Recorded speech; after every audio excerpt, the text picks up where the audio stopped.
Aproveitando que você falou sobre essa questão de 1989, da Constituição, um dos nossos internautas, o Carlos Almeida, ele pede para você explicar exatamente por que eles tentam emplacar o marco em 1988, perdão, e não em 1499. Obviamente ele está fazendo aí uma referência às nossas capitanias, etc. É porque essa tese dos ruralistas, é uma tese ruralista, né?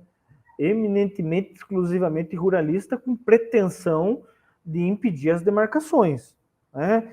Então, a nossa tese, a tese dos indígenas, do movimento indígena, dos indigenistas, das organizações de apoio, dos ambientalistas, é a tese do indigenato, né? A tese do indigenato, ela nasce lá em 1680, né?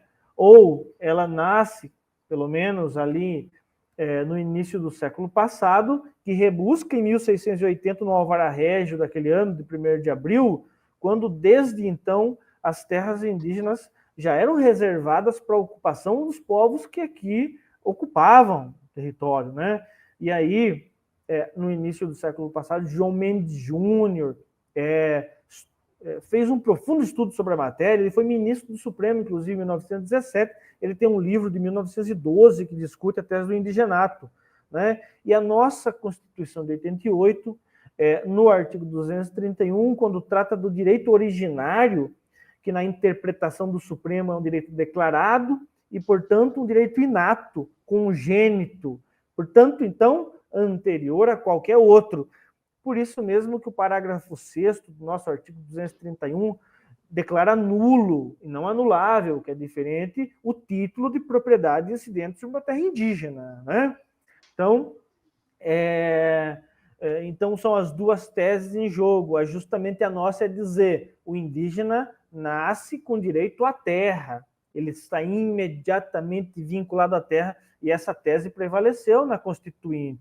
Se a gente vai nos anais da Constituinte, esses dias o Globo, acho que fez uma matéria, que foram rebuscar os debates na Constituinte e encontrou ali os dispositivos que eram disputados, né? E foi aprovada a tese do direito originário em detrimento, então, da tese do fato indígena, que é a do marco temporal, que é a da presença em 88 para ter direito às demarcações, então saiu vencida.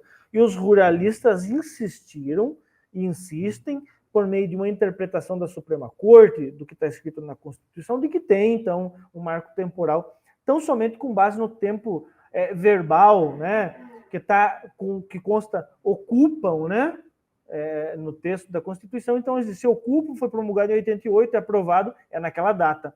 Mas isso é extrair um excerto do texto da Constituição, que quando você for analisar em conjunto, você vai ver que o nosso artigo 231 diz exatamente o contrário. Então, é uma tese ruralista que tem como objetivo realmente impedir as demarcações e deixar, acho que no último censo agora, né, a gente chegou a um número de quase 1.800.000 indígenas contra menos de 1 milhão no censo de 2010. A tese do marco temporal deixaria pelo menos a metade da população indígena hoje no Brasil desterritorializada. Então, portanto, prejuízo cultural, dos sistemas culturais, dos sistemas de costumes, das línguas, crenças e tradições, de tudo que a nossa Constituição resguarda, né?